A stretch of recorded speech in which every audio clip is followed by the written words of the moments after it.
right. Hello, Yari. How are you, love? Hello, hello. How are you? I'm pretty I'm good. great. I'm great. We had some technical difficulties, but we are here. Just a little bit. A little bit late, but it's all good. Better late than never.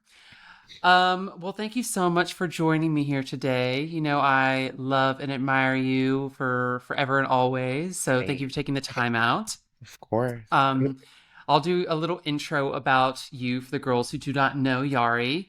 Yari is a model, actress, producer, and now the voice of an iconic character on Bob's Burgers, Marshmallow.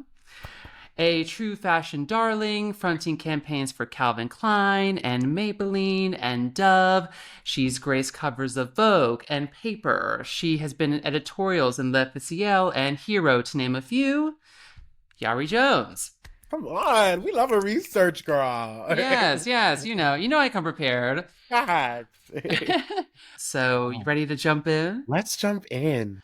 All right. Well, I wanted to ask if there was a look or moment or person that sort of flipped a switch for you and made you finally realize that, oh, fashion is more than just clothes. It's armor or whatever it is for you. I got that actually really early. Like I'm talking about like childhood.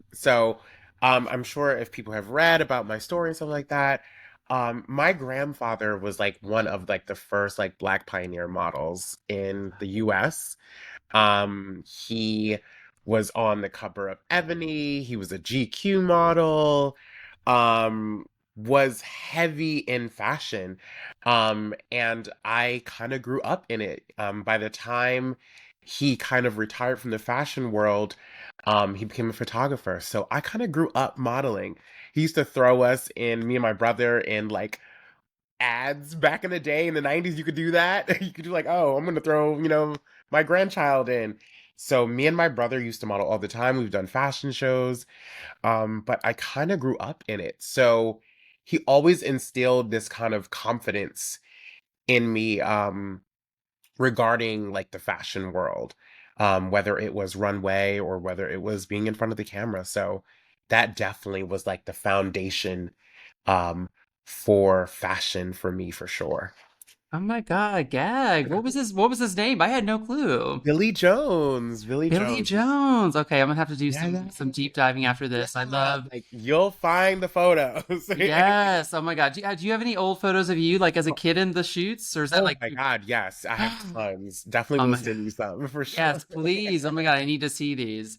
Who would you say were your early style icons growing up? Ooh. Okay, so I definitely am a 90s kid. So Same. TLC for sure. Like even to this day I love a baggy moment, but still have like a feminine touch. Missy Elliott with her kind of wild and bizarre looks. Like I'm always trying to push the envelope within fashion because I'm a theater kid as well. So Yes. how camp can we get it? And then Mel B, Scary Spice. She was like my everything from cheetah print to big hair, to big shoes.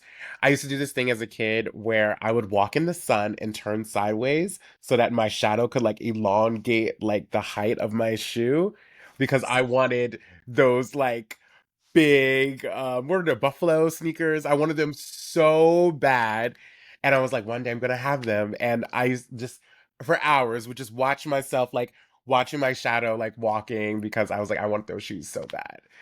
Wait, dead. No, I feel like that is like you just unlocked something that every queer kid did because I did that too. Yes. I for sure did that. And I used to ask my mom to buy me like the chunkiest skater shoe, like Vans or whatever, Oh because I was like, my that's the God, closest yeah. I could get. Totally. Like But I how was a close would baby, I get so to it? I used a to baby walk my spice. so I would like put like hairbands around my feet to stand on my blocks to like walk around. And I was like, we should have known right there. Yes, that was the moment. Right there. Queen. Oh, I love. Well, again, we would have matched perfectly. You as scary and me as baby. So, Yeah. you know, The best friends. the best friends. Hello. But I want to talk more about your editorial work, your fashion work. because you've done high concept editorials and you've done more polished commercial campaigns.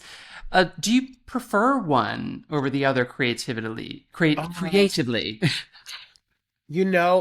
it's become half and half for me now. Before, when I was starting out, I was doing a lot of commercial. Like everything was commercial, commercial, commercial, very clean, or like sportswear or like underwear. And it almost kind of discouraged me because I was like, why aren't I being booked for editorial? And I was mad about it. I was like, I've done these big campaigns and nobody's booking me for the magazines. So one day, my manager at the time, I was like, I want to do editorial. And he was like, okay, kind of thing. And he booked me editorial for like a month straight. And I was run ragged. Like I was doing shoots and covers and da da da da da. And then I looked It's at like my I bank don't want to account. do editorial I anymore. looked at my bank account and I was like, where's the money? And he was like, oh, honey, there's no money in editorial. And I was like, so never do that again. So never Love do it. See, the that girls again. don't know. The girls don't know. They're like, oh, the high fashion. Just like, Hey, but I mean, everybody wants a Vogue cover. Everybody, ain't no money in it. It probably costs you money it too. probably costs you money because It, you're gonna it have to do. drive yourself It, there or get that it do. taxi.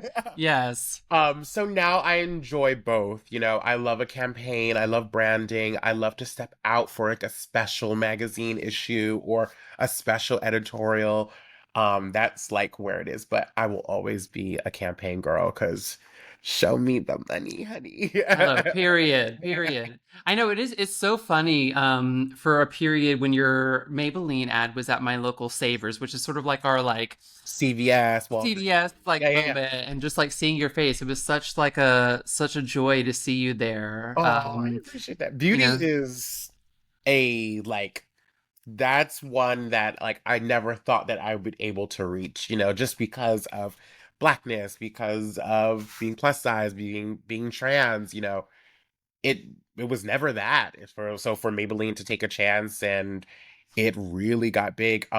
Me and my mom, I was doing a job in South Africa and for a whole different brand. And our flight there, we lost our bags. So the team was like, "Hey, can we get you some things like to hold you off until it was coming on like 2 days later?" So they took us to their version of CVS called Clicks, right? And we walk in, and my face is like huge, plastered on the wall, and I scream. So we're in a different country. My mom's like, "Why are you screaming?" So I'm like, "Ah," kind of thing, and I see my face, and then my mom starts crying, and we're like, "Oh my God." And then the Maybelline, like, I don't know, store, whatever um, she was like, "Yeah, you're the global face of Africa right now." And that like shook me to my core. Like, here I am, a like black trans girl, the global face of Maybelline for all of Africa. Like, what? Like, period. those are the moments where I'm like, okay, like maybe this is like God sent. Maybe this is like the path I should be definitely going in.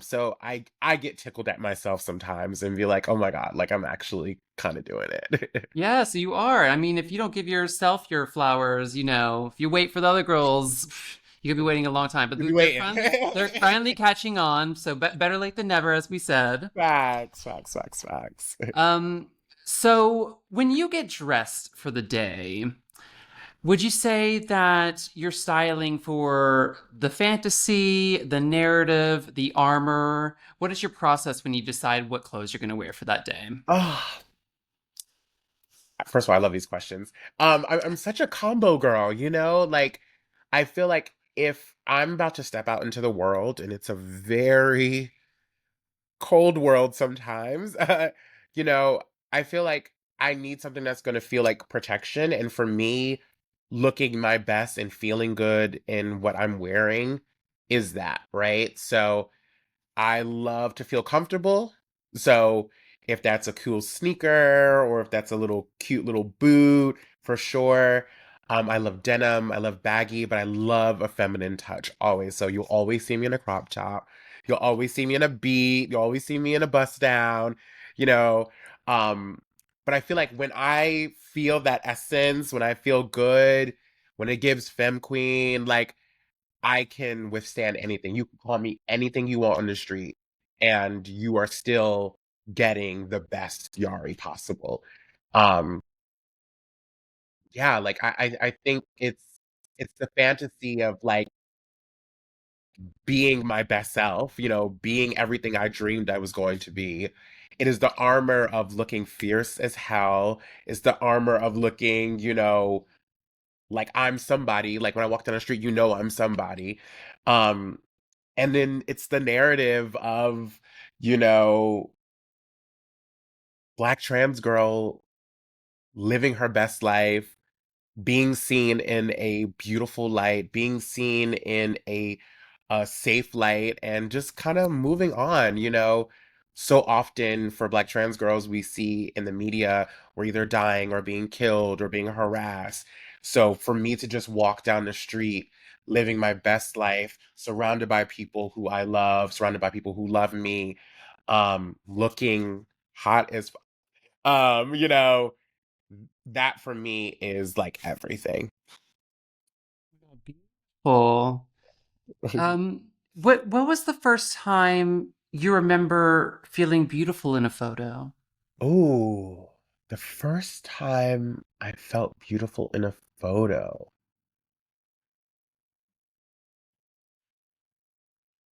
Oddly enough, it would have to I guess one of the times that I was like, wow, like that's so beautiful, would probably have to be my paper magazine cover. Which love, I mean, such an iconic image. I have so many questions about that. Like, how long did it take to get the paint off? Like, what was the whole process? Like, Sure. Um, of course, Renelle, she is worldwide like icon. icon, like can shoot anything. And the reason I picked that picture was we rely so much on outside's world's idea of beauty. Here I am painted blue, big hair, these yellow kind of, Whoop, drop the mic. drop the mic. It was a drop the mic moment. Um, these yellow kind of eyeshadow, these long talon nails, and a full naked body. And I was like, even in that, I can see a story. Even in that, I can see my beauty. I can, I'm stripped down but made up at the same time. And that for me was like, whoa. Like it felt outer body. I didn't feel like I was looking at myself. I felt like I was just looking at this like beautiful creature. And within that, I was like, oh, there are things that are so beautiful that are beyond our ideas or beyond, what one person can make up. To have this be painted blue and long nails and big hair and yellow. It was just like in like a 50s house. I was just like, how stunning. Like how beautiful, how breathtaking. Um that moment for me in my career was definitely one of those I was like, okay, girl, you're on to something for sure. No, she's For got sure, the for sure. editorial. She's yes. But it was just so beautiful. Like I think, out of all of my shoots that are like high glam and, high production, like this one just felt so real in this kind of fantasy world, and I was here for it. Yes, and I feel like it's so rare. I mean, one thing to see even black bodies in fashion editorial. I mean, that's one thing, obviously, you know, but black trans, bodies in a fantasy fashion shoot. Like we don't really get to see that like ever. At all. So what did it feel like to you to be able to like take up that space in like such a rare image? It for me at first, I think anytime I'm doing things that feel like pioneering, it's scary just because we don't have the blueprints or the instructions on how to do this correctly, right? You know, I'm also grateful that I have the skin and the confidence to be able to jump into something like that. Like for me, I was on that set. I was the only trans person on that set, and I'm having cis people paint my body naked, and at a point I had no, wig on, and then like that. There were so many elements that for somebody else could have went completely wrong, and just trusting my own self to be able to like lean into art felt really good, but I knew that even if this felt like a sacrifice for me, that it was going to be a moment that was going to be taken further and mean so much to so many different people. Same thing with Calvin Klein, it is notorious for brands that are not used to trans bodies, to fat bodies, for black bodies to mess up and to have, harm done to trans talent or queer talent. Um, so I've really been kind of leaning into my intuition and, you know, marking myself as maybe the sacrifice for a little bit to make sure that these images and these moments are being seen, um, so that not only we as a community know that we can do it, but the world can know that we can do it as well. So it was an honor. It really was. It was, like I said, scary, but I had the best time for sure. Yeah. Well, as they say, heavy is the head that wears the crown. For sure. And Yeah. that's you at the moment, in terms of the representation.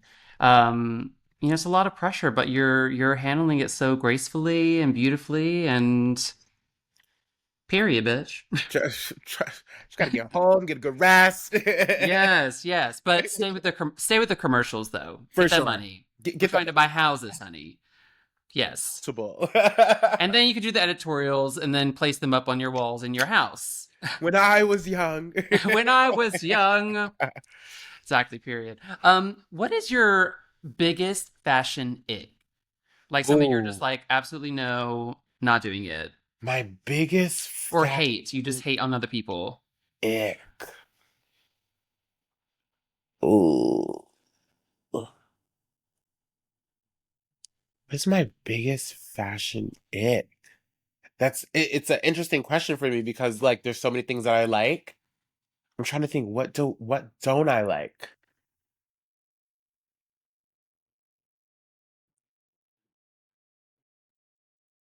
I think within fashion, it's not necessarily what the fashion is, but it's how people do it to other people, I guess. Like, I hate when I see a plus size model in just something that's big and flowy, right? When we're not trying to show structure or tailoring or like, stuff like that. I hate when because we're obsessed with black skin in this voyeuristic way that you'll have an editorial that's like everybody's dressed but the black model's naked, it's like things like that, like I really am like that grinds my gears. But in terms of like fashion and style, like I embrace it all. Like, and I love to see it all on people. Like, if you feel confident, if you feel good, if this makes you do your 1-2, then girl, go for it. I've seen some stuff where I'm like, I wouldn't wear that, but it looks good on you. You know what I'm saying? It's bringing out your personality. It's showing, you know, your story, and without you even saying anything. And that's the part that I really enjoy. So I don't really have an ick, but I have ick of people projecting fashion and projecting how things should look on people. Um, yeah, that's my fashion Your ick. fashion neck. No, that is totally fair and a very democratic answer, very giving media training. Honey, she said, you're not going to catch me today. I can't stand. No. I, no, it's fine. You'll give me at least one off camera. Oh yeah, yeah, Give yeah. me I what can get a fashion neck. Yes. receipt. What is something, do you collect anything fashion wise? Like shoes, sunglasses, t shirts, Do I jackets? I jackets? have so many different variations of jackets and bags. Jackets and bags, like you can see stuff hanging right here. You can probably see some stuff over here. Um, I love funky, like weird bags. Like I have a bag that's like a pineapple. I have a bag that's a cat. I have a bag that's a horse. Just like weird kind of things She's like that. campy. She's very campy. And then jackets like different textures, furs, carpet material, big, flowy, short, cropped. Like, I love a good jacket. Like, I would wear the plainest black dress, but my jacket's gonna give wah wah woom. I feel like a jacket's always an entrance. And then some part of my fashion, I keep it on. Sometimes I've worn just a jacket and nothing else under it, a Oh. little pump, you know? Yeah, a coat and a bag is definitely signature Yari for sure. Oh yeah, and great outfit builders. I mean, I often build my outfits, I think, from coats, shoes, and the bag, I would say. Totally, totally. And I love to stack too. That's like my new thing that I've been really getting into. Like maybe a lighter jacket and then a bigger jacket on top. And then I'll cinch the whole thing with a belt and just wear like a thigh-high boot and Out the keep it door. moving. Keep it moving. Yes. So you're a bag girl. Yes. What's your sort of bag go-to shape? Are you a clutch girl? Are you a big like what's your I'm a medium-sized girl. I used to be a bad girl back in the day, very New York, very queer, very gay, very she had every solution in in there. that That was bag, her. Yes. never know what the day was gonna give. But now I love a medium to small. I love a clutch, but even with the clutches, I need it to be dramatic. Um, I'm did you see that clutch? I forgot who is by, but it looks like a bundle of celery. Oh, yes. It wasn't Loewe, was it? No, because Is it he on the Wave or was it Is Jeremy Scott? No, I don't yeah, no, I think I know what you're talking about. love it. Like that drama, like give me a baguette, give me a fish. I don't know. Like Ah, you love a I story love a bag. story. I love to like prop my bag. Oh, my favorite bag at the moment is my Cyro bag. That's the Oh, heel. let's see. I need to see her. Oh my Oh, I know gosh. exactly what you're talking I about. know where Yeah. she's at. She's probably downstairs. Mixed up with the Wait, shoes. She wait, wait, wait, wait, wait, wait. I think we got her. Let's see. Okay. Here she is. Beautiful. That's so funny because I've looked at that bag online before, but I was like, what can fit in here? Like what? She's pretty open. Okay. She has her Pepsid in there. Oh, a prepared queen. But I love it. It's also just in case somebody want to try you. Right. But it's just it sits on a Multi-function. table. I love taking it to restaurants and people doing a double take. Like, does she have this shoe Shoe? on the table? It's like, yes, exactly. And you could never. Actually, my bag stands for itself. Is there a look that you regret, like full on delete from the internet energy? Of myself. Yes. Oh, honey, I don't put anything on the internet of myself that I don't like. No, Hmm, like, okay. no.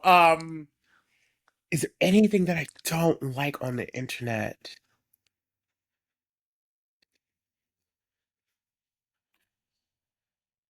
That's hard. I'm trying to think. Like, I, I, I have always made fashion work for me, even if the garment itself felt not me. Whether that was cinching it or whether that was putting a jacket over it or whether that was doing a quick hem to bring the bottom of the skirt to the top of the hip to show a full leg. Um, I've always made it work, especially, working with designers. Like, I know this is people's art. I know this is people's love. So I never wanted to be like offensive, in a way where like, oh, I don't like this. But it's like, how can we collab and make this work for us both? Um, and just because, I have a really good sense of fashion in my body and stuff like that, those little details that I would change, the designer will always kind of be into like, oh, I can see how you love that. And, let's play around with this. So I've never really had a like bad outfit that I felt was like, ugh, kind of thing. I've always taken a moment to like modify. And that's just on black girl energy. If the On makeup is confidence. shitty, She I'm said, I've going. never made a misstep in fashion.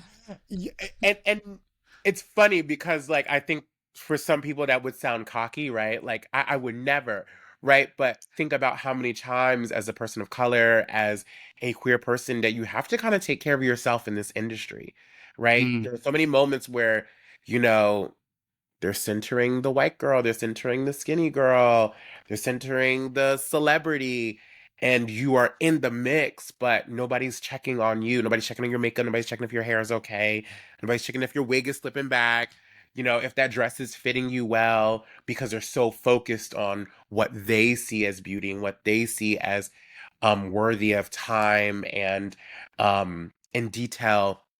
So I've always been a person who is like, if I'm going to do this, like I need to be able to be aware of those things and take care of myself.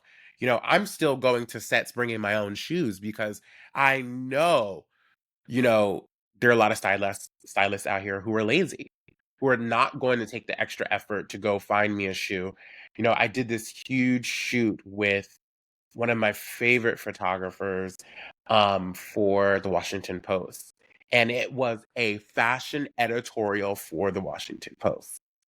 Why was I the only one naked with a Marc Jacobs ribbon on me? Made the cover of the spread, but everybody's dressed to the T, tailored, shoe, details, jewelry, right? And when I got there, people didn't even know that I was part of the damn shoot. They were like, we'll come, we'll figure out something. We'll Didn't just stick this on. didn't Yeah. ask me for sizing, didn't ask me for nothing beforehand. Makeup was like, like had to do so many things. And I was like, wow, like I remember like having a shoot after that and having to do the same thing and kind of getting emotional about it. But like, I wish that I could have a day where I can just walk on set. I'm always carrying a suitcase. I'm always carrying extra stuff in my bag, always bringing different hair or wigs and stuff like that to set because people just don't care. And it like kind of like people are like, oh, you bring a lot of stuff. Well, I have to because you didn't bring it. You know what I'm saying? Like that. You didn't do your research. I have literally can count on my hand how many stylists that have like allowed me to just walk on set and do my job and be. And those have been the best shoots. Um, so yeah, I think it comes down to really taking care of myself, and it's why you won't find a bad picture of Yari Jones on the internet. All right. She said what she said. Fact.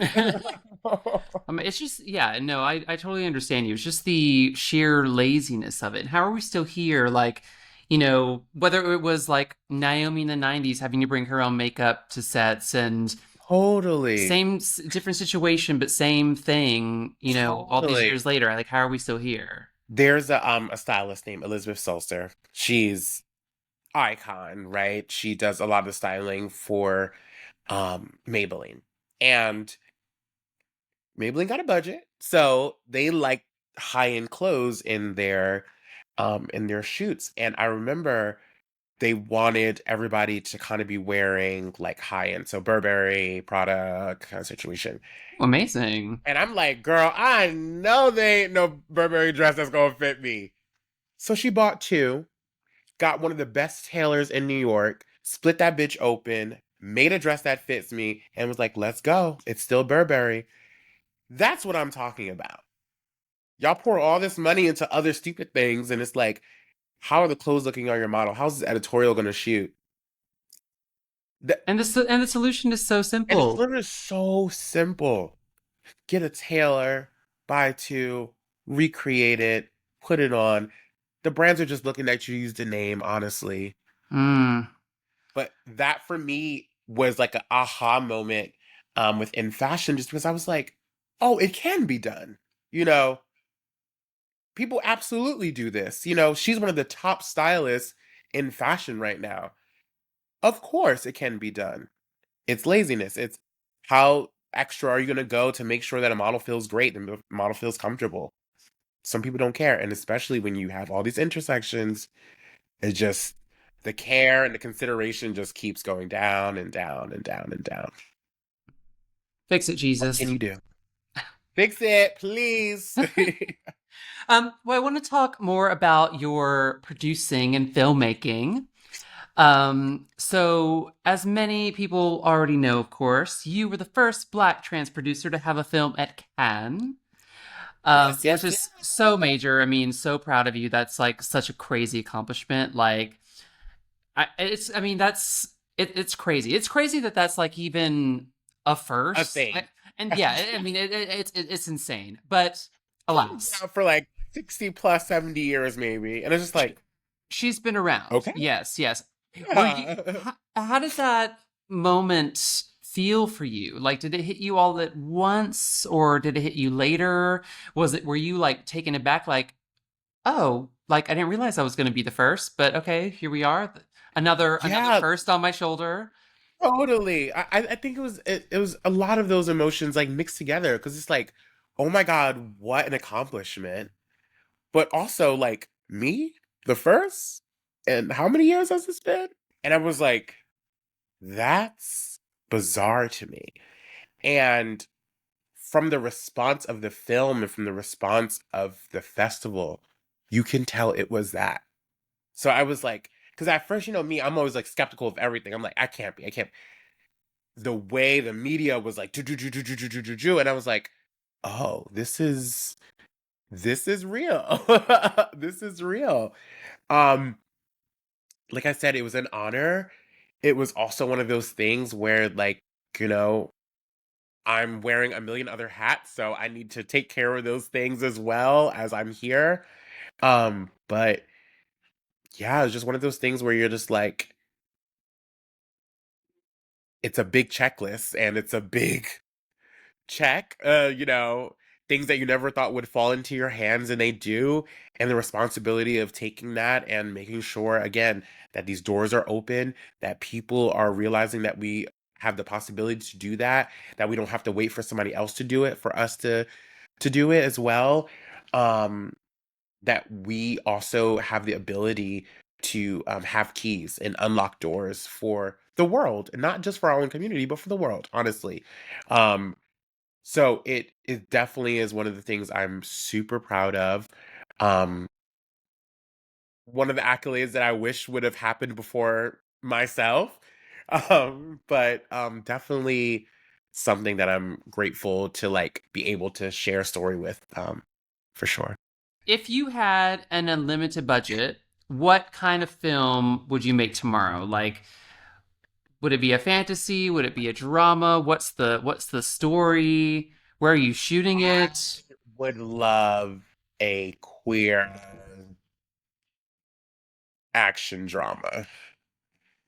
Like, I want us flipping off shit. I want us jumping out of buildings. I want us swimming across ocean sounds. Like, I'm ready to see us in a very, like, kind of kick ass kind of feeling. Like, we've done drama, we've done trauma, you know, Hello. we've done comedy, but I really want to see us, like, kind of blowing up shit. Like, that excites me. Like, I think we have the grit for it. I look hot in a car that's gonna go across a bridge. I want that. I want to scale from a helicopter in a couture gown while shooting, bad guys. Like, I definitely want that Yes. moment. And that's what I've kind of really been into, like the idea of talking about history or like where we could go in the future, but in this kind of abstract or kind of fantasy way. Like, I'm really waiting for like an Octavia Butler film. Like, we need those, like that kind of like Afrofuturism, sci-fi, but we're talking about real shit. Like, that's really inspiring to me. Even the idea of like Wakanda, which was so beautiful, like it's like those stories are like, of course, fantasy and bigger than, just your average indie film, blockbuster films, but they're talking about real things, That's what I'm excited more to like dive into. One as an actress, but two as a writer maybe as well. Yes, me too. Well, we're on this journey together, babe. We'll see what happens. Well, that Yeah, actually is a good please. intersection. What excites you most about the industry right now, and what still frustrates you? Ooh. What's exciting me right now is a lot of black and brown artists being put in films that we won't necessarily like, or what Hollywood hasn't put them in before, I just saw Opus, and a lot of people were like, I didn't like it. And I was like, you didn't like it because you're not used to seeing a black lead in a film like that. That's like, it was brilliant. It is absolutely brilliant. But to see her kind of in this like psychological thriller is like, we're never the leads of those. So to have her in that was really inspiring um and really cool. Like, we're starting to see films that are heavy and dramatic, but they have like queer leads, or queer storytelling. Um, I forgot the name of the film that, um, oh my God, what is his name? I'm not gonna even try because I'm so bad with names. Um, they're like a couple, they live in this vacant building. They don't know if they're dead or not. Is it a horror film All of us or strangers? All of us strangers. All of Us Stranger? Oh, what with Andrew Scott and Paul Mescal? Yes, yeah. Absolutely love Absolutely love that. Me and my partner went. We didn't know we were going to be sobbing over white men. We were like, so beautiful, I mean, But the end was films the like gag. Like, I gooped. But like that kind of idea of like, that's usually not the center of those stories. That's usually a cis het couple, is usually a damsel in distress or a frustrated straight boy, you know. I love that we're starting to see this movement of placing people like us with our identities and putting them in centers of stories um that are impactful and make a buzz, even in comedy, seeing Kiki Palmer and SZA, like, so usually those good. are really kind of like Dumber and Dumber films, Will Ferrell, or like to see those two just kind of living their lives in this crazy day and like having fun with it. Like I absolutely am all for that. And that's why I hope we keep moving. Um, what don't I like? The basic shit. Frustrates you. Right. Ugh, I'm just over the same stories repackaged in the same ways. I feel like they're not even trying anymore. It's just like, well, we did this twice, Let's do it one more time, Um, I'm also tired of this industry giving money to people who definitely don't deserve it, or giving allowance and budget to people to make these mediocre films that don't do well, that just waste money. Um, Failing upward, being allowed to fail upward. yeah, it's just like, wow, if you would have taken a chance on somebody who's upcoming and new and gave them the same budget, you'd be blown away. But it's all about who you know and what you have. Especially giving money to people who are bigots and Right. Hello. I mean, I'm sure you're like giving them me. brand new Like, TV shows. right. Hello. We'll talk about. Yeah, we'll have a conversation off camera, honey.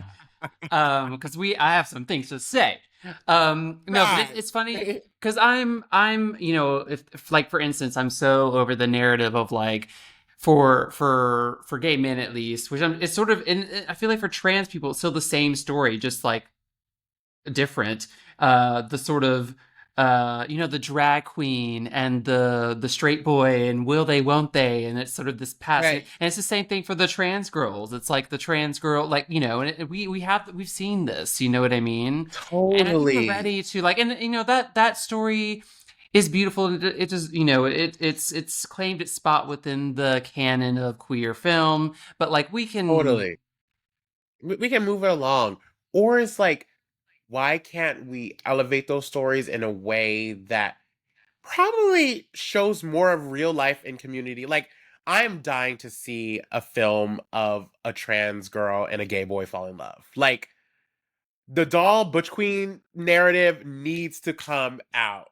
Like, I need to see that. Like, that's what I want to see. Like, those are stories that are like, oh, you thought this was gonna happen and you thought this might not happen, but it happened like this. Like, those are the things that I'm like, I find that interesting. Like, worlds that, people assume that you would do a certain thing, but you let, your humanness take over and you have this beautiful and meaningful relationship, whether it lasts or not. Like, those are stories that I want to see. And it's like, we're not afforded those because they've already like pinpointed us. Like, well, in this gay relationship, there's obviously the feminine boy and the masculine boy, and we kind of have to shape it in heterosexuality, or we have the trans girl needing to convince the straight boy that he's still straight.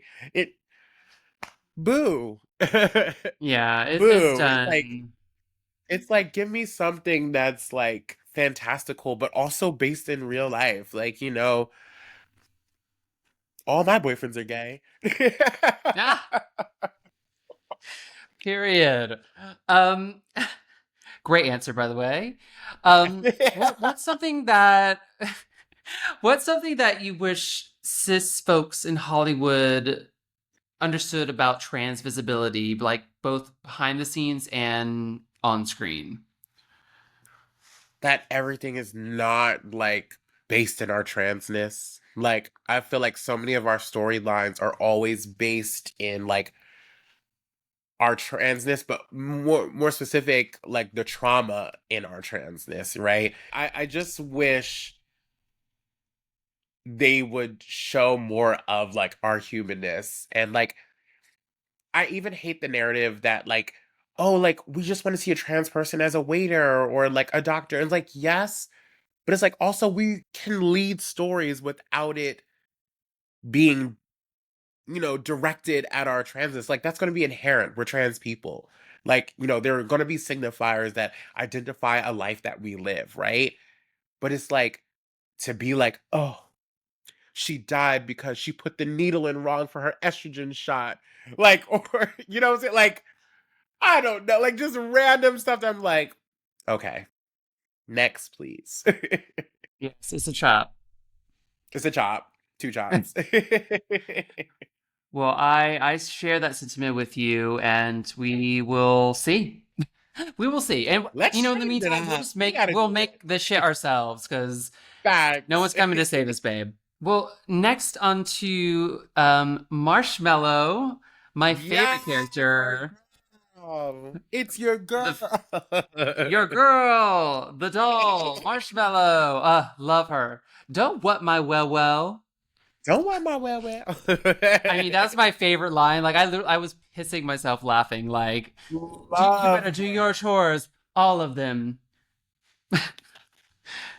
She was like, Excuse "Excuse me? me." Oh my god, so good. And that whole episode, okay, well, we'll get into it, but so Yes. Marshmallow, an iconic queer character. How did that come about? What was the audition process like? Tell me everything. Yeah, for sure. So, as everybody knows, like it was played by a different person who was a white cis male. Um and the conversation came up in the animation world about representation and should it matter. And there was a lot of speak about it on the internet. At the same time, Marshmallow was brought up, and then the character from Big Mouth, I forgot her name, that was played by Kristen Bell, and it was a little black girl. So these conversations about like representation were coming up, and like, should that matter? And a lot of people were like, yeah, absolutely. So at that time there was a search for those characters. Um, I auditioned for Marshmallow in like 2021, maybe, Hmm. and didn't hear back. So I just assumed that I didn't get it. I was just like, oh, well, I hope it goes to a black trans girl. Um, and then it was 2023 when my manager called me and they were like, they want you for Marshmallow. And I was like, what? I was like, I had to like go back to like my notes to make sure. I was like, what voice did I use? Like, just like all these things are running through my head. And then it was a year later that we recorded, and then it came out in November of 2024.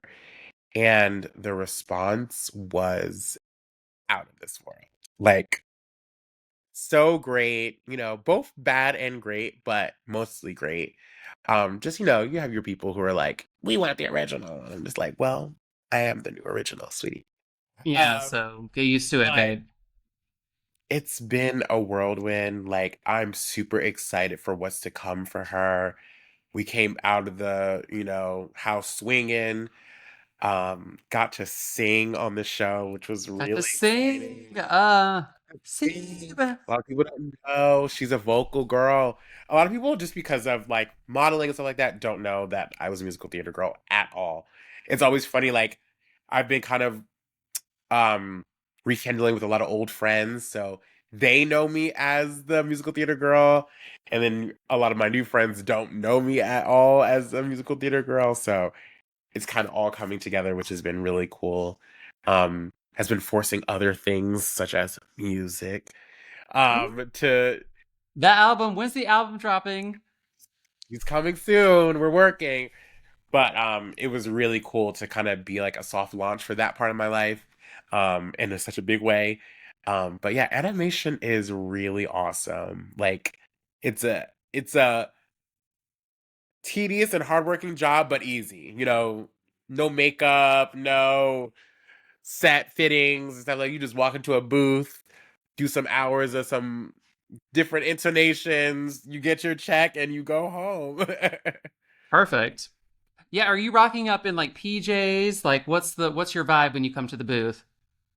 Uh, I'm a set girl, so I'm always gonna have a look, but more comfortable than I usually come to things. For sure, for sure. Because we love a booth picture, we love a booth video, so coming in, but making it look cute. Yeah. How has voice acting changed how you think about performance? And, especially since you've worked in front of a lens. I mean, what do you think is unexpected that you found about stepping into voice acting that you didn't think about? It's a lot more abstract thinking, in a way. It's like, how can I portray feeling without anybody seeing my face, right?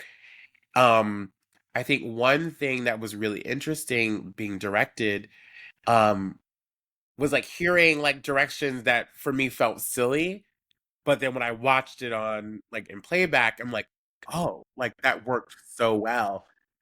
So really utilizing um your vocals. Like, thank God I'm a singer.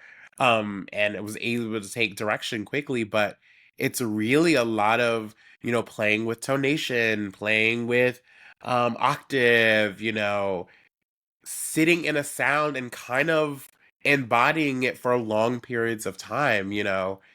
Thank God, I'm kind of sitting in a place that's very Yari, but kind of having to remember, like, oh, there's inflections or different things that Marshmallow would do or say that may not be of my like experience, but will um be put in hers. So having to remember that, to like put those little features in there, or those little characters in there within her voice. But it's been really cool, like just learning. The team is so supportive. All the other actors are A1. John Roberts, who plays Linda, my favorite person, also is like a kind of a pop star right now. Definitely go listen to his music. It's kind of like What? clubby and sexy and queer. I was like, I this for you. Oh my God. I did not know about these little Bob's Burger side hustles. Some it's like some bangers. I was like, eat, eat. Okay. But amazing, really supportive cast, which has been really awesome to step into, especially like being a newcomer who has never done voiceover at this capacity for sure. Yeah, amazing. What do you think animation offers queer performers that live action just can't? The chance to actually do exactly that, perform, and Mm. do it in such an abundant way. I'm excited, like honestly, to play other characters, hopefully, right? I was telling one of my friends, I was like, I want to play an old man because I can do a really good old man voice, just Oh my God, like, do it. and oh my God. Hello, ladies and gentlemen. No, play. um, but that the animation world allows such variety, whether it's a kid or whether it's a dinosaur or, a tree, like that can be anything. And it's more so about how you portray the feelings, the comedy, more so than just like what the voice sounds like. So I think for queer actors, especially trans actors, like that's going to offer um one, an excitement, but two, an opportunity to really like showcase artistry, which I'm really, really, really excited for. Yeah, that's so exciting. Um, if Marshmallow, I mean, because she's such a fashion icon, of course, what would her fashion line look like if Marshmallow had a fashion line? Everything would be cropped. A lot Yes. of skin. Um, Color for sure. This is our first time in Bob's Burger history that Marshmallow has like changed multiple outfits in an episode. We've like never seen that before. Like she usually stays in one costume. So for that episode, the Hope and Mike night, she goes through three different looks, which is really cool. Some that the team has told me has been inspired by me. Some that I feel may be exact outfits. If there's I call it a little Easter egg, but there's an outfit that she wears on the fire escape when she's playing guitar. When they're doing like this little montage of like all the characters in their day. It is the exact same outfit that I wore when I popped the bottle in front of the Calvin Klein um thing. She's Oh, wearing I like remember that photo. the Yeah. little overall kind of thing and the little pink crop. Which when I saw, I was like, how cool. So she's definitely Oh, a city that's girl. She definitely is not afraid to show body. Which is cool. Like I love that. Again, black, trans, like being able to be sexy and fun and funky and everybody's just kind of living for it. Like, okay, Marshmallow, look at that outfit. yes, and it was so beautiful to see just her story and get more of her background, and not only get to hear Marshmallow sing, but also her parents and their loving embrace at the end. And there was nothing about, as we've said, trauma or sex work or whatever like that would typically be the Yeah, narrative that just would be fun drawn out of living. this. And it was so beautiful Totally. to Like see. I mean, how has the response been to that for you, for people? I mean, and, like even in animation. I mean, I'm sure it must like. it has been like I think the response has been very like heartwarming in a way where like people are like finally we get to see a trans character just live and just like be and also have this moment of open-endedness like we want to know more usually like with trans anything characters like we kind of tie a bow on it and like that's their story and that's it where now we're talking about Marshmallow's parents. Now we're talking about Marshmallow as a musician. We're talking about Marshmallow and how close she is to the Belcher family. Like there's so many like aspects and layers of like she's part of the family. She's also an artist. She also has her own family. Like, why was the distance, so many moments and that are going to lean toward more creation of a character and like the building of her, which is really exciting. Um, but yeah, like I think this episode particularly really kind of stamped it for queer characters in a way um to be humanized. And I think that's what the trajectory of Marshmallow has been, you know.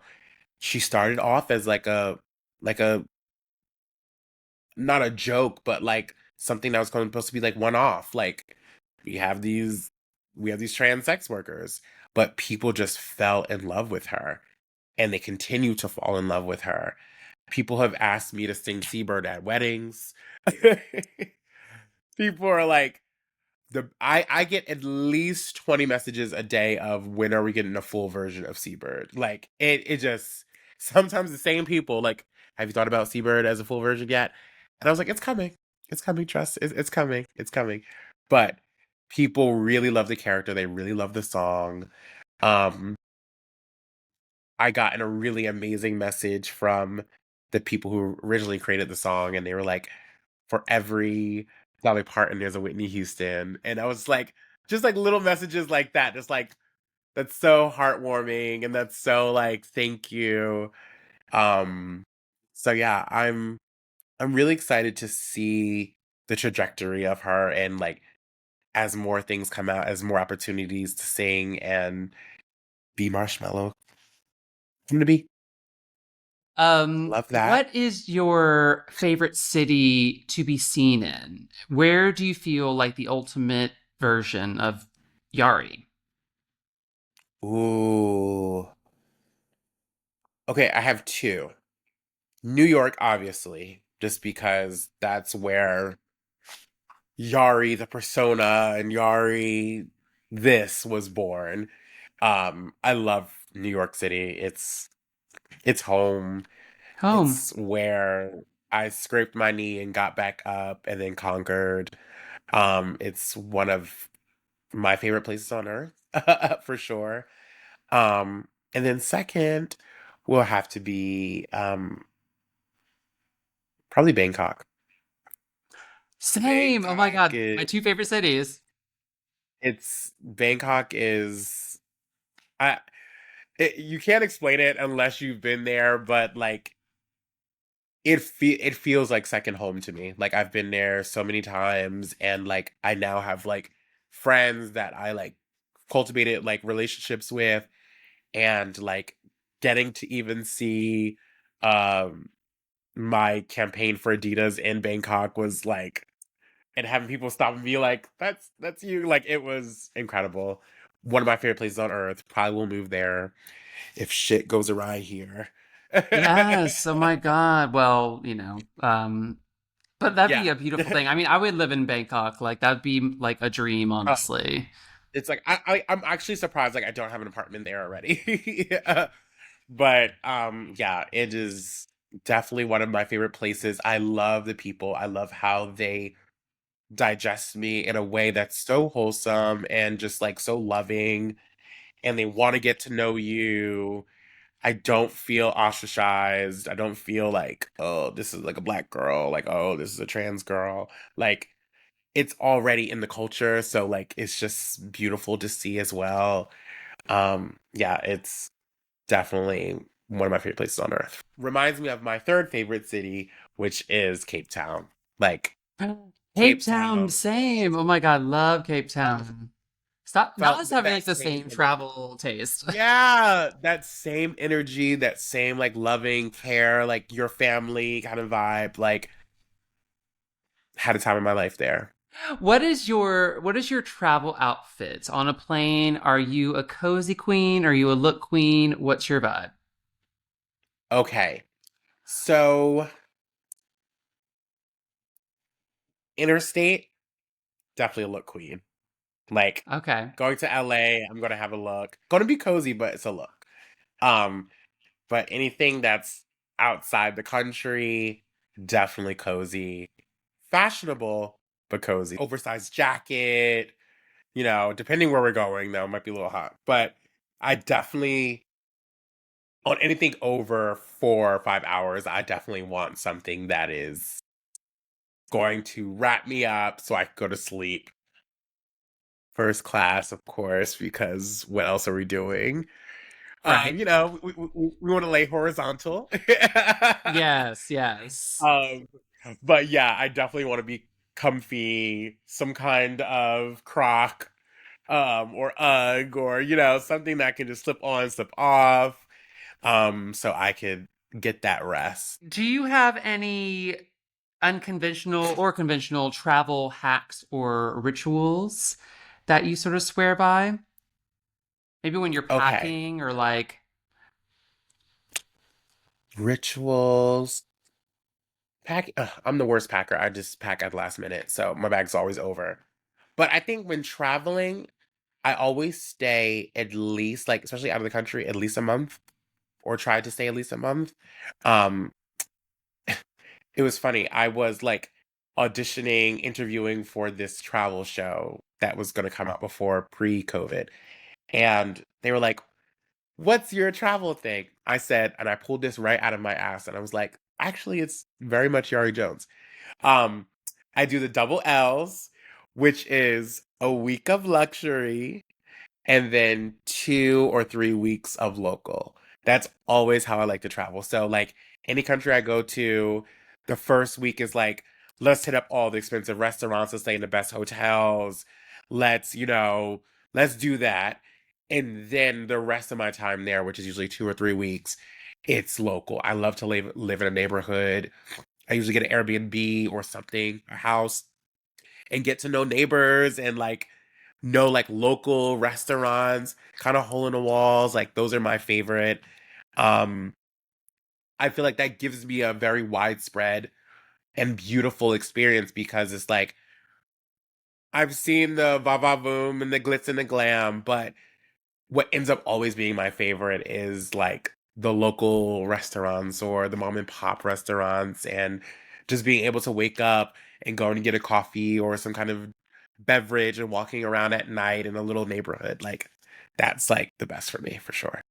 oh, I love that. I'll remember the The double LLs. Although I L, think I'd prefer the other way around, local and then luxury. End on then luxury. luxury. Yeah, Yeah, because yeah, I'm I like, can see you that. I know, can see that. in case things have been a bit rough, in certain Yes. spots, I'm trying to end with like, okay. I feel like by the time I spend all the money in the luxury, I'm like, oh, all I can do is local now. Oh, that's fair. That is fair, actually. Yeah. So actually, spend all your money on the luxury at jump. Right. Yes. Oh my God, that's so funny. Um, what's a word or mantra you're carrying with you this year? Ooh. It's a line in a poem, but I think it speaks so much about like where I'm at. Um, there's a poet named Dominique Christine, and she has this poem that she says, praise to the girl who goes back for her body. And I feel like this year has been so much of that. Like, I feel like I've done so much for other people and for whether it was brands or relationships and um things that didn't necessarily cater to me or benefit me, where I feel like these last year into this new year I've been doing exactly what I want to do, and it's felt so great and so powerful, and it's felt like a homecoming in some sorts, to like grab back in a way that has felt like I've had to do so much what other people wanted me to do for the last couple of years so that I can reach a certain caliber or reach a certain status. But now that I'm there, I can like do for me now. So I think that's a line that kind of plays and threads itself through my life, especially now. So saying no to things has been wonderful. Um, doing things that may be a little controversial in terms of like what a proper woman should do, or what, throwing all that out and doing exactly what I want to within career, within love and relationship, within my body and who I am and how I want to show that, within my identities, has the last year the decisions have been solely selfish in the most, healthy and beautiful ways. What do you wish people asked you more? Ooh. Okay, now we're about to get deep. Not deep, deep, but I wish people asked me more if I am okay. I think people assume, um, definitely that I just hold on to this like strong black woman archetype that like, I hear a lot of like, oh, Yari's got it, or like she'll power through this kind of thing. And I have to sometimes to survive, of course, but I wish people would ask me specifically, but people like me, let's simply, are you okay? Like, what's going on? Like, how are you feeling? I don't get that question a lot just because people assume, um, that I got it together. And, for most time I do, but this world is hard. And, as we see politically, it's going to get harder. So yeah, I wish people would have more curiosity and compassion, or um and yeah, curiosity for sure, about how I am and about how women like me are for sure. Are you okay? I'm okay today. Yeah. Thank you for asking. Okay. Of course, my pleasure. Um, okay, we're gonna do a fun rapid fire section. One beauty product you take to a desert island. Lip gloss. I hate a chapped lip. Hate a chap lip, bitch. I'm hello. Like these, we they should sponsor me at this point. Nivea, sponsor me, please, because like and we got like a full lip, so it's like we can't have chapped lips. Like it needs to be no, like bouncy and buoyant. right. Hello. Yes. Okay. A lip gloss, a lip balm. Love that. What is one piece in your closet you will never give up? My vintage fur red jacket. Ah, I It's can't. vintage. It's fine. It's vintage. She's vintage, but I just love her so much. I feel like such a bad bitch in her. I feel like I own hotels. Like that's what it gives. You do own hotels. Yes. I own many. What's the first album you ever bought? Probably Spice World. I Amazing. think so. At least like with my own money, yes, for sure. Either Landslide, um, because I love a dramatic moment, or Creep. Oh, if you could raid anyone's closet, fictional or real, whose would it be? In a like huge like, because I just need to, because I bet you there's like archival things like Grace Jones for sure, Of like course. when she wears clothes. Um, and then like whose style I've really been loving lately, maybe like a Zendaya or a Kiki Palmer, like the elegance of their clothes, but still the sexy fun. Like that's totally up my alley for sure. What is one scent that always brings you back to a moment in time? Ooh, 1 cent. Okay, the smell after it rains. Like, it's so Oh, nostalgic for me. I was such a kid, like, especially summertime. Like, I was a kid who put on their bathing suit to go play outside in the rain. Like, that was definitely me. It just reminds me of like I grew up with like all of my cousins. We all kind of all lived in the same house, so it just brings me back to like that very familial like time for sure. So anytime I smell that, I'm like, ooh, because it's a certain smell and a certain temperature. So it's like this reminds me of summer in the '90s, like for sure. what is the best beauty tip you've ever learned on a set? Best beauty tip. Oh, I learned this actually recently. To apply lip gloss just in the center. And that way you don't have to redo your lip gloss all the time. Oh, is that because it's Because like when a you do, highlighter kind of vibe, or yeah, so it gives the idea that you have a full gloss lip, but you don't necessarily have to put it. So this part here always gets messed up while you're eating, and because of your big lips, it kind of tacks. So just having it here and here, it gives the idea of a gloss lip, and you really don't have to reply. the notion of a gloss? The notion. Love that. Okay. Ooh, I love that. I mean, I'm not really a big gloss person, but I totally get that. And also you kind of avoid like the drippies, which I've seen a lot Yeah, of the girls with. absolutely. Yeah. Totally. Like, Yeah, wipe okay. that up. Yeah, hello. Well, I'll That pass I'll pass that on. Yeah, what else? Tell me all the beauty tips. Maybelline, tell me the Maybelline. eyeliner. Eyeliner should be your first thing to put on, and then go wash your face right after. Gives you kind of like just a subtle liner look. Like if you don't want like a harsh line, but you still want your eyes to pop. Literally, put the eyeliner on, and then just do like a subtle rinse, and it gives it that kind of like Ooh, like a nice slept 90s kind of in. bad girl, but slept in kind of look, which is what people want. Yari, thank you so much for showing up with such Thank grace and humor you. as you always do. You are the moment, and you're making moments, and we're so lucky to be witnessing it. Thank you so much for I taking the appreciate time you to do so much. this.